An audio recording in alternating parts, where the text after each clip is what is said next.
થોડા દિવસ પહેલા તમને યાદ હશે ગોંડલમાંથી એક યુવાન ગાયબ થયો હતો અને એ યુવાન યુપીએસસીની પરીક્ષા આપતો હતો, એનું મૃત્યુ થયું, મૃતદેહ મળ્યો. હવે એક્સિડન્ટ થયો કે હત્યા થઈ એ સવાલ રાજકુમાર જાટ માટે હજી પણ ચર્ચાઈ રહ્યો છે. સવાલ ધારાસભ્ય, પૂર્વ ધારાસભ્ય જયરાજસિંહ જાડેજા અને એમના દીકરા ગણેશ જાડેજા ઉપર આરોપ લાગ્યા હતા, સવાલો ખડા થયા હતા. ત્યારે ફરી એકવાર આવા જ સવાલો એક પાટીદાર અગ્રણી દ્વારા પણ કરવામાં આવ્યા છે. એ વખતે પાટીદાર અગ્રણીઓ દ્વારા પણ રોષ ઠાલવવામાં આવ્યો હતો કે પહેલા પાટીદાર વોટ આપે, પછી નોટ આપે અને પછી માર ખાય. આ વખતે જિગીશા પટેલ પાટીદાર અગ્રણીએ ઘણા બધા સવાલો પોતાની ભારતીય જનતા પાર્ટીની ઉપર ઉઠાવ્યા છે. ભારતીય જનતા પાર્ટીને એવી શું જરૂર છે કે આટલો લાંબો, આટલો મોટો ગુનાહિત ઇતિહાસ ધરાવતા વ્યક્તિને છાવરતી જ જઈ રહી છે? સ્પષ્ટ શબ્દોમાં એમણે કેટલીક વાત કરી. જ્યારે ઇલેક્શન આવે છે ત્યારે એક પોતાનો પસંદ હોય તેવા નેતાને પસંદ કરવામાં આવતા હોય છે.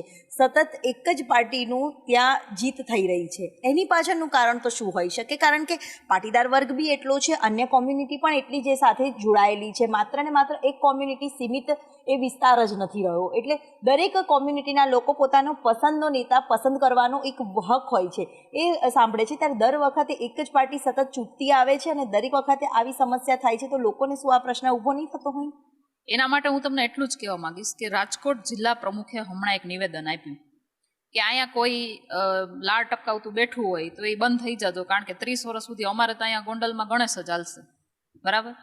તો તમે વિચારો કે ભારતીય જનતા પાર્ટીને આવા લોકોની શું જરૂર છે કે જેની ઉપર એમ કહેવાય ને અઢળક કેસ છે, અઢળક હત્યાના પ્રયાસોના એવા ઘણા બધા કેસ છે, છતાંય ભારતીય જનતા પાર્ટી એને ટિકિટ શું કામ આપે છે? ભારતીય જનતા પાર્ટીને આવા આરોપીઓ ગમે છે. હું તો હર્ષભાઈ સંઘવીને પણ કહેવા માંગુ છું કે તમે એમ કહો છો કે કોઈ પણ ચમરબંધીને છોડવામાં નહીં આવે તો હું તમને આખું લિસ્ટ આપું, તો તમારે એના માટે પણ કંઈક પગલાં લેવા જોઈએ. બીજું, ગોંડલની અંદર ચૂંટણી સમયે તમે કોઈ પણ માણસને ત્યાંથી ઉઠાવીને જોઈ લેજો. મારી પાસે એક ફોન એવો આવ્યો હતો, એ છોકરો, એના મમ્મી પપ્પા ગોંડલમાં રહે છે પણ એક બહાર ભણે છે. એ છોકરાનો ફોન આવ્યો કે બેન, અમે ઇલેક્શન વખતે ગોંડલ જઈએ તો અમારે ત્યાં આમ કહેવાય ને કે આંગળીમાં ખાલી સહીનો ટીકો કરી સાઇન કરીને નીકળી જવાનું, અમે બટન નથી દબાવતા. તો તમે વિચાર કરો કે કેટલી હદનું બૂથ કેપ્ચરિંગ. ત્યાં સુધીની વાત કે ભાઈ કાળી ગાડીઓ, નંબર પ્લેટ વગરની ગાડીઓ આવે છે અને એ લોકો બૂથ કેપ્ચરિંગ કરે છે. લોકો ત્યાં વોટ પણ નથી નાખી શકતા, પોતાનો જે કહેવાય ને હક છે એ પણ નથી ભોગવી શકતા. અને આ એક જ માણસ ચૂંટાય છે અને લોકો એને જીતાડે છે ને એ વાત વાહિયાત છે, ખોટી છે.